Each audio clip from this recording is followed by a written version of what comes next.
For centuries, humanity has been talking about its probable demise, drawing incredible and truly horrific pictures of the apocalypse, sorting through all sorts of scenarios, from the second coming of Christ to the collision of the Earth with a giant asteroid.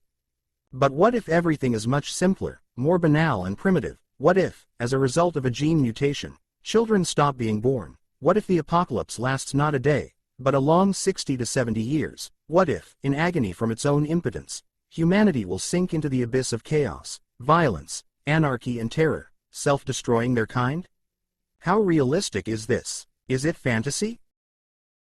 The year is 2027, when human activities have produced an ecocide with widespread deleterious effects on the environment, and 18 years of total human infertility, war and global depression threaten the collapse of human civilizations. The United Kingdom has become a police state in which immigrants, derogatorily referred to as Fugees, are arrested and either imprisoned or executed. Still, as one of the few remaining nations with a functioning government, it is deluged by refugees fleeing chaos in their own countries. The story begins just after the youngest person in the world, 18-year-old baby Diego Ricardo, has been killed. Theo, a former activist turned cynical bureaucrat, catches the news in a coffee shop. Moments after he leaves the shop, it explodes in a bombing. Theo is kidnapped by the Fishes, a militant immigrant rights group led by Theo's estranged wife, Julian Taylor. The pair separated after their son's death during a 2008 flu pandemic.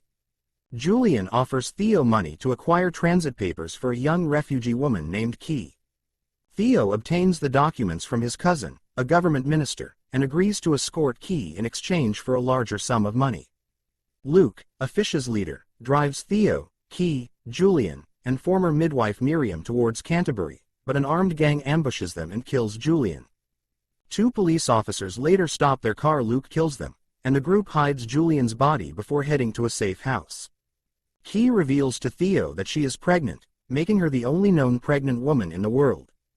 Julian had intended to take her to the Human Project, a semi-legendary, secretive scientific group in the Azores dedicated to curing humanity's infertility, which Theo believes does not exist. Luke becomes the new leader of the Fishes, and that night, Theo eavesdrops on a discussion and learns that the Fishes orchestrated Julian's death so that Luke could become their leader, and that they intend to kill him and use Key's baby as a political tool. Theo wakes Key and Miriam, and they escape to the secluded hideaway of Theo's reclusive, aging hippie friend Jasper Palmer, a former political cartoonist whose wife was tortured into catatonia by the British government for her activism.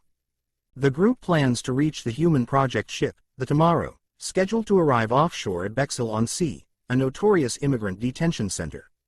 Jasper plans to use Sid, an immigration officer to whom Jasper sells cannabis, to smuggle them into Bexhill as refugees. The next day, the Fishes discover Jasper's house, and the group is forced to flee. Jasper stays behind to stall them, and is murdered by Luke as Theo watches. Theo, Key, and Miriam meet with Sid, who helps them board a bus into the camp. When Key begins experiencing contractions, Miriam distracts a guard by feigning religious mania and is taken away.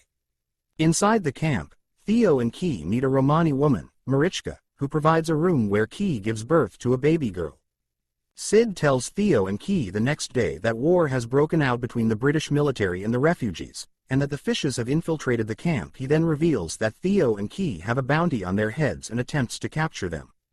Theo subdues Sid with Marichka's help. They escape but are ambushed by the Fishes, who capture Key and the baby.